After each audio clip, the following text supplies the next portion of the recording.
Well, you have to keep setting bigger goals. You have to keep going. You have to keep going forward. What kind of goal can you set? What kind of vision can you hold? Because as I recall Bob's last couple of years, he would have turned 88 the year he passed. He was still setting goals. And I think that, you have to wake up every morning if you really want to accomplish something big, and you have to have as Bob would say, a magnificent obsession with what you're doing. But, I realized after the fact that there's no way that what I wanted him to do would have benefited me. I had to grow into the person who could run that business. You can connect the dots going backwards, but never forward. Exactly. Yeah.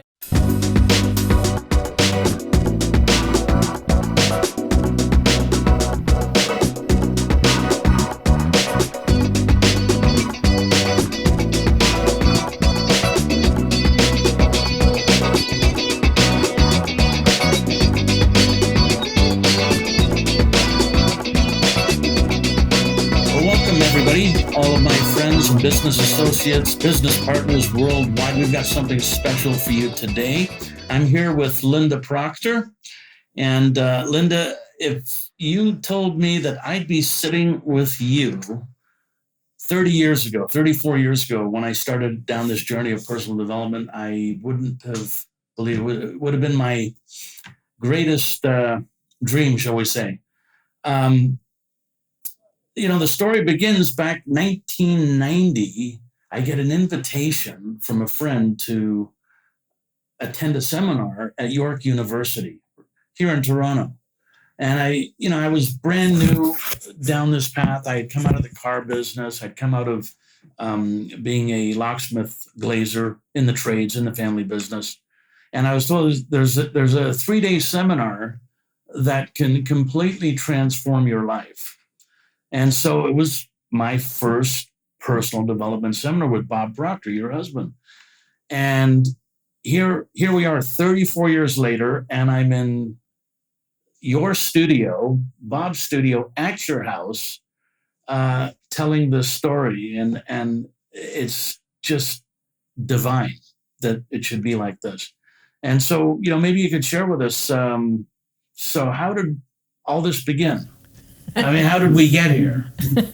Oh man, that's a mouthful right there. First of all, thank you for inviting me to be on this podcast. It's a pleasure to do that, and I'm so honored that you chose me. So thank you very much, David.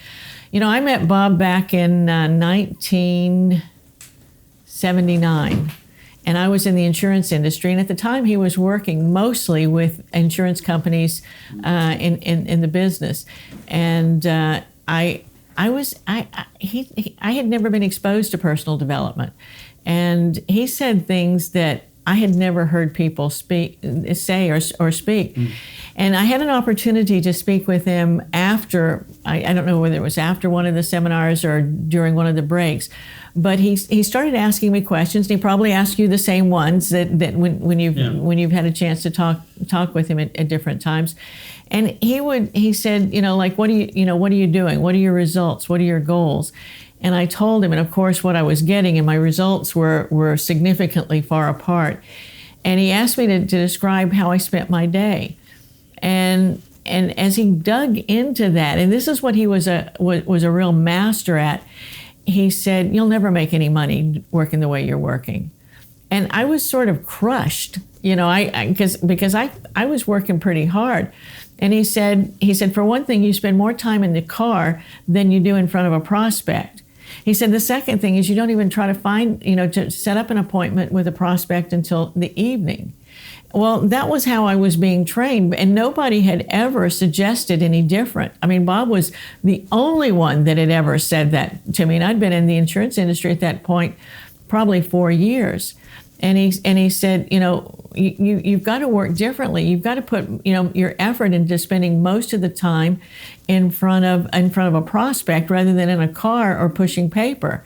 And the light bulbs started going on. And so I really started paying attention to what he was saying, because he opened my eyes that following the people in my office wasn't going to get me to where I wanted to go. In fact, at one point he said, are they making any money? And I said, well, yes, more than me, but not a lot. And he said, well, why would you be following them? Why would you be listening to what they tell you to do? And I said, because I don't have anybody else to listen to. But it really, it made a point that, we need to seek out people who can really elevate our thinking. And that was the first time that I really thought that way. I just, I think we're so conditioned to get in a job and follow the crowd and do what they're doing, not thinking it through. Are they really going to help us improve our life? Are they really going to help us get to where we want to go? So I heard something similar, but he said something different. It's 34 years. I'm thinking back. He said something like, as you change your thinking and your thought process, become more aware of how your subconscious directs you, when success comes, it will come so fast, it'll make your head spin. And it will not come from hard work, but it'll come from right thinking and applying the principles. And that was at a time where I had no money and no success to speak of. And I get that now. I get that. And I just want to take a moment and just say, you know what, Linda, I want to thank you and Bob and for all that you guys have brought to the marketplace. I know we get to work together now a little bit. Yep. It's been completely life transformational. Well, it has for me as well, this industry that we're a part of, but also transformational in terms of what Bob has taught me. And Bob had a unique sort of start as well. Bob in his seminars would say, take the first step and the rest will be shown. Mm-hmm. And I don't think that I really grasped that until after he died, and I started looking into his whole story properly and seeing what actually happened. Because I think a lot of us, when we take his seminars, we set these great big grandiose goals, and we think that first step has to be something big. It has to be proportionately to the time frame that we want to reach the goal and that what we need to accomplish that month. And when I looked at Bob's story, in the his first goal, I think that he clearly stated in his seminars, is that he wanted to earn $25,000. He wanted to have $25,000 in his possession, and I think he gave himself 10 years because he didn't believe that he could do it any faster. In fact, he frequently would say he didn't even think he could do it. But that first step was painting flower boxes and or building flower boxes and painting houses. Now, he was still working at the fire department, and that doesn't really seem like a goal that would take you anywhere near the $25,000 that he wanted to accumulate. But what happened and what I learned, now I had heard all this from Bob, but I didn't really have the sequence. What I learned is that door, taking that step, opened other doors, and every time he took the step into the next space, another door opened, and it led ultimately to the Bob Proctor that we all know. And so you just have to trust the process and understand that if you take that first step, it doesn't have to be a big step. It just has to be a first step that's something different, that's something new, that's something that you can learn, and something that will help you grow. Because the reason we don't have the goals that we want are because we're not on the level of awareness that we need to be to actually have that goal. And so we're going to have to go through many doors and grow through different experiences that we're going to have getting there to really make us worthy of and confident and have the awareness to hold that goal in our hand. This is where faith comes in. You take a step, you get out of your comfort zone, really on faith, because you really don't know exactly where it's going to lead, but you have to move forward for the next door to open. Well, there's belief and there's faith. And I think that if I look at Bob's story, he believed that the gentleman who was mentoring him could actually help him. He didn't have faith because faith is more spiritual. Belief is I can put all the dots together and I can see that I can do it. I remember he said that the guy asked him, he said, "Do you think I'm a healthy guy? Do you think I'm a happy guy? Do you think I'm a wealthy guy?"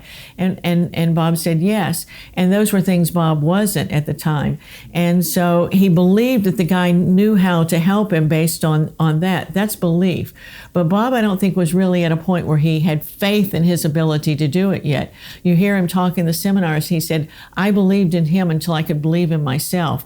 And then I could help other people believe in themselves. And so it's almost to get to the point where he was able to teach it was a three-part situation: believing in someone else, believing in himself, and then being able to pass that belief on.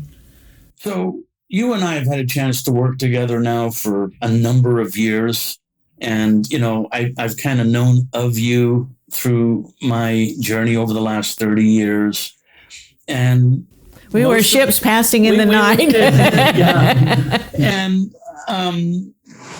it seems you're carrying that mantle. I mean, you're all about empowering, inspiring, moving, training, developing, and helping people become the best they can be, their best version of themselves. Absolutely. Well, Bob's calling was not my calling. I love the insurance industry, which is where I was when I met him. And I felt that I was helping people. My first husband had died, and I ended up in the insurance industry, I think probably because when I was looking for a sales job, the managers thought that since I had been widowed at such a young age that I could believe in the product. They were looking for someone who just didn't want to make the money, but they had a belief, an authenticity to them, and they felt that would be me because of that. And I did believe in it. I did believe that it was, that people needed to think through. My husband died at 28. Wow. So it was something a story that I could tell that really could help people understand the need for it if it actually existed. Let me segue back a sec. How did you get to your first Bob Proctor seminar? Well, I was in the insurance industry. I was in that industry, and Bob had made a pitch to the company. And the company went around and let him do previews in all the 13 state territory because I was living in Atlanta. So you had a whole bunch of agents at the seminar. Yeah, and that's. And you connected with them out of. Strangely, yeah, for sure. That's really, that is fate, I guess. Fate. And, it was funny because when I went to my first seminar with him at York University, there was, I don't know, I think it was like 200 to 300 people there, if I recall. And I was thinking, and I was brand new. And I said, I'd love to recruit that guy. Right. I had no idea. I was a year in the business that I'm in. And 25 years later, I meet you in person. But that's how I got recruited. Somebody did approach Bob in that industry to work with him. And he said, no, but he said, you should talk to my wife. And I was really negative to the whole concept. But what the reason he suggested that is he was starting to travel. He started to travel internationally, and he kept saying, why don't you go with me? I'd never been outside North America. I'd been to Mexico. This was in your 20s? This was in my late 20s, yeah. And because I was 23 when my husband passed. So I met Bob 4 years later when I was 27. And so anyway, so he started traveling. Maybe I was in my early 30s, but I was still, young. And he started traveling. He said, why don't you go with me? And I couldn't. I mean, if you're in financial services, I had by then expanded into financial services, not just insurance, but other aspects of it. We had accounting services and some other things. And you can't just pick up and leave and go for indefinite periods of time to see the world. And he said, why don't you, he said, you've got a bad boss. Well, I was the boss. And he said, why don't you, do something else? And I said, what else would I do? And when this gentleman approached Bob and suggested that he look at this industry, Bob said, why don't you do it? Well, I was totally opposed to it. My mind was not open, even if it held an answer to my situation. But Bob kept nattering at me to look at it. And finally I did. And when I did, I saw the opportunity to have more freedom than I have, not to have an office, not to have, the things that we know that are available in that. And I think that's probably what a lot of people want. I don't know that they necessarily want to do what we did, but I think that they do want some time freedom. And I think that was a lesson that Bob had learned even early on. I recall in the seminars him talking about when he was had a job at the fire department, when he was building flower boxes, when he was painting houses, and he also got a job to clean offices. And he was cleaning offices, and he was so busy that he passed out on the street. And he talked about how he was laying there. He came to, and there was a great big policeman standing there, and they wanted to take him to the hospital, and he said no. And he said he had an aha moment at that time, that if he couldn't clean all the offices that and do all the work, then he wasn't going to do any of it. And he organized his life and his business so that he was leveraged. And so what the business that you and I found was a leveraged type of business. And I think regardless of what people do, they want to figure out how they can accomplish that. They want to leverage their situation so that they're not trying to do all the work. People today are trying to get 2 and 3 jobs, and they'll work themselves silly and probably never make a kind of money because somebody is in control of how much money they can make, how much time they have to put in, and in control of their whole life. And so I think Bob really spoke to that as he became more and more of a speaker. He really encouraged people to move in that direction, to have financial freedom, to have freedom of time and freedom of decisions. This thing about time freedom and the new generation, the next generation, because I see it with my daughter and her friends. Them going down this path of personal development, developing themselves so that they have a much bigger horizon, much higher self-esteem, self-image, self-worth, what they can attract. You spend a lot of time in this area in empowering, inspiring, moving people. What do you see for the future of this Gen Z, millennial, Gen X? I have no idea, but the world that you and I grew up with, and I'm older than you, but what we grew up, it no longer exists. I mean, AI is changing things dramatically. I mean, jobs that were around are either gone or going, and so I think I really try to listen to the younger generations to get their perspective, because it's not my perspective, but mine's rooted in how I grew up and how I was trained. And so, but I think that they're going to bring something to the table that will be good for them. But I think that we also still offer that, and that's perspective in terms of work ethic and things that they haven't had to have. A lot of them haven't had to really understand yet. But anybody who is successful does have a good work ethic. And that doesn't change. That doesn't change, and it has to be and the work ethic has to be not just physical, but mental. So when we talk about work ethic, it's not, I spend most of my time thinking. I spend most of my time, doing things, but a lot of it's mental as opposed to physical. And I think that, you have to wake up every morning if you really want to accomplish something big, and you have to have as Bob would say, a magnificent obsession with what you're doing. I wake up, and sometimes the first thing I do is send a text to somebody that I'm working with and say, I got a great idea. I woke up with this idea, and it might be 5:30 in the morning, and the only one answers me is somebody in Europe, because everybody else is still sleeping. But you have to have that magnificent obsession, I think, to be successful at anything. You can't just, people talk about balance, and I think Bob and I had balance, but it wasn't the kind of balance I think most people think about. I think that you have to, you want family time, you want some vacation and some downtime. But if you love what you do, if what you do is meaningful work, if what you do is important, you're going to be tipped in that direction. And I think that Bob always felt he was in balance, even though most people would have said that really opted for more free, recreational time, that they would have said he was out of balance. But he never felt out of balance. I never felt out of balance, because it wasn't like I would have preferred to be doing something else. I preferred to be doing what I was doing. Where do you think personal development fits now with the up and coming generation? Still important.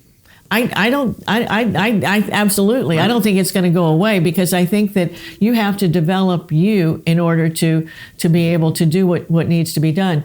Let me give you an example. When Bob suggested that I start my financial services business years ago, I had been selling insurance, and he said, "Why don't you expand and do more than that? Why don't you, do more services and have a different type of business?"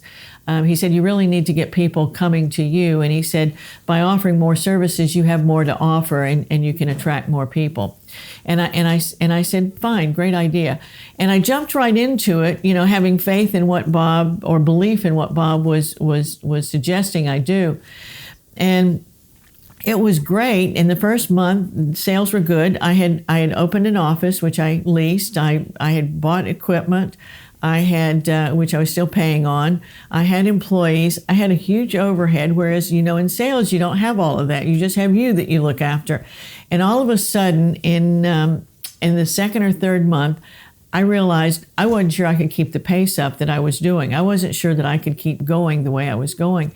And I remember coming home that day early, crawling in bed, and really, literally curling up in the fetal position, going, what the heck have I done?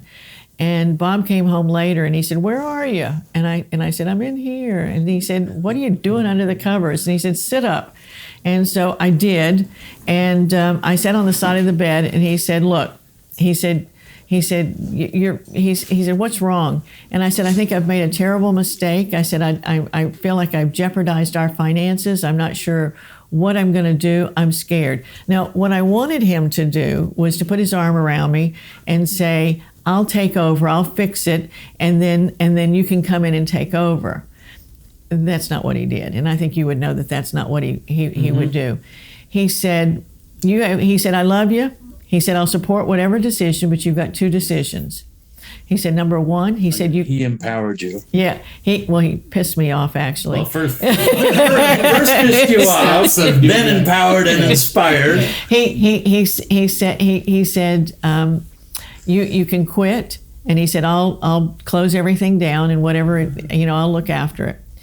And we weren't in great financial position for him to do that, so he would have been taking on a lot of problems. And he said, "Or number two, you can go back into the office tomorrow and I'll mentor you." But he said, "I'm not going to do it for you." And I remember thinking that was so cruel. And with that, he got up off the side of the bed and left. I mean, not the house, but the bedroom. And I sat there and I was seething. I was so upset with what he said, that he didn't give me the help that I wanted, that I thought he was going to give me. And I got totally ticked off. And so I ended up going into the room and I said, "Fine, I'll do it." And so, but, I realized after the fact that there's no way that what I wanted him to do would have benefited me. I had to grow into the person who could run that business. I had to grow into the person that could do those things. And you have to step into that to be able to do more. I would have never been able to do what I did with network marketing years later if I hadn't gone through some of that. I would have never been able to have the confidence. And this is personal development. Yeah, absolutely. I would have never been able to do things that came after that if I hadn't if Bob had done it for me. I would have just been weak. I would have been, incapable of stepping out and doing anything on my own. It's a funny thing. I look back now at 61, and I look at the journey. I look at all the times where I wanted to quit and I didn't know what I was going to do, and things weren't going the way that I expected them to go. But in retrospect, and you can only see it in retrospect, Isn't that something you can never really? You can connect the dots going backwards, but never forwards. Exactly. Yeah. I look back now, and it's clear that every one of those disappointments, difficult times, emotionally down, were necessary. They're almost a prerequisite. Totally. For success. Yeah, and they say that you vibrate at a certain level, and the goal that you want is at another level, and you've got to raise that vibration. You've got to raise your awareness to be able to reach that goal, and that's exactly what had to happen for me. So I think now I'm thinking it's been 34 years since I met the Proctors. Didn't know that I had met you at the time, but I had kind of met. How many people? it wouldn't be an exact number, but have been touched and affected in a positive, inspiring, empowering way through all the stuff that the Proctors have brought to the table. I have no concept. Like it's global, right? Yeah, it's. I mean, at one point before Bob passed, one of his folks in his company had said that he had finally touched somebody in every country in the world with his programs. And so he had reached every country. I know that, his YouTubes and stuff like that have all hit over 1 million. I know that because he's got some awards in his office here somewhere with all those different benchmarks that he's hit. I know his mailing list was over 1 million. I know, and people would mail for him with millions of people on their list. So I have no way of, and here's a clincher. In 2006, when The Secret came out, they have said that it was seen by 750 million people. So I'm assuming that Bob would be a big part of that they would have. Well, it's beyond that, right? It's all the ripples. Yep. Because the empowerment that I've acquired through these programs, I've passed on to my kids. They'll pass it on to their kids. So well, it becomes generational. That's the legacy. Yeah. Well, when Bob stepped out and started moving in the direction he was moving, his brother and sister's husband, his brother-in-law, followed him. They both had really good jobs. Bob's brother was an executive in the insurance industry, and his brother-in-law was an executive at IBM. And they followed him. Everybody thought they were crazy. I mean, Bob had been a sort of a screw up, until he started getting on a path where he was taking on extra jobs and doing extra things, and they followed him, and people started believing in what he was doing. And when he was, I don't know if it's on here, I don't see it, maybe we've got it in the house somewhere, but when he turned 79, his brother and sister gave him a plaque that was thanking them for the life that he gave them by them following him, and that their kids and their grandkids had enjoyed. So when you make a change in your life, it just doesn't affect you. It affects everybody around you, and it becomes very generational. So you're absolutely correct. Well, I know, I'm pretty sure you've got some big plans going down the road. Yes, and we're not going to talk about them on this podcast, but I definitely will on another. I know that you've got some stuff in store, and we've done so much together. Just stay posted. Yeah. Right? Stay in the loop. Yep. Be in the know. Yeah. But I've really enjoyed working with you in the time that we've been together. Likewise, and I have to say, you are probably the best networker that I have ever met. Person who can network like crazy. I mean, there's not a lot of people who can network like you do. I'm not talking about as a business, just as a person who can go out and put people together and knows people who know people. You are insanely good at that. So I just love watching you. That's something I've never been good at, but you are a master. So congratulations on your ability to do that. I wanted to thank you for the events that I've attended with you, especially that one in Frankfurt that we did by the airport. Yeah. I mean, that was a great weekend. Had a lot of fun too. A couple in Europe and a few here, right here in Toronto. Yeah. And going out with you and Bob, and being invited with you and some of the leadership that you associate with at the Octagon. Yeah. Bob's old stomping grounds. Yeah.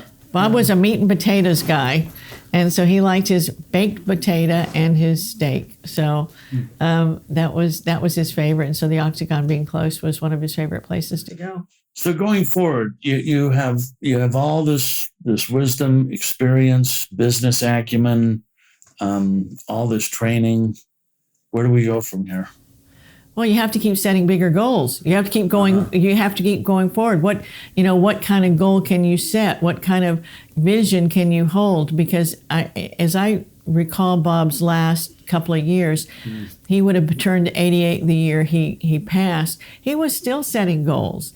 I think he about 6 months before he passed, he said, I don't think I've got long to live, because he was in not great shape. But I don't think he thought he had as little time as he actually did. But he still carried a goal card. He was still working with salespeople and setting big goals. He was such an inspiration to me that, he stayed relevant and he stayed interested in life and he stayed viable, because he was so focused on what more can I do? What more can I help other people do? What can we do going forward? So regardless of what it is, I think we've always got to keep shooting for the stars, because that's what keeps us alive. It's the universe works in strange ways. I live a half a mile from your home. Yeah. I met Bob because somebody that I met, I can't even remember, through an ad in the paper or something, directed me to York University. I go to a seminar. It puts me on track in my life. Years later, I bump into you. We're working. Yeah. And here we are, 30 plus years later, and I'm in your studio, in your backyard, at your home, sharing these stories. And it tells the story of when you move forward, when you open a door, not even knowing where it's going to lead. You attract the people you need to have in your life, and I think that you lose the people that you're not supposed to as you keep setting goals and you keep moving forward. And so obviously we've attracted each other because we're both on the road to bigger things and setting bigger goals, and it's that vibrational energy that you attract the people that you need in your life when you need them. Well, I'm looking forward to a great future. Thank you for all that you and your husband have contributed to our family, more than you could even know. And likewise, for sure. And looking forward to some big things. They're coming.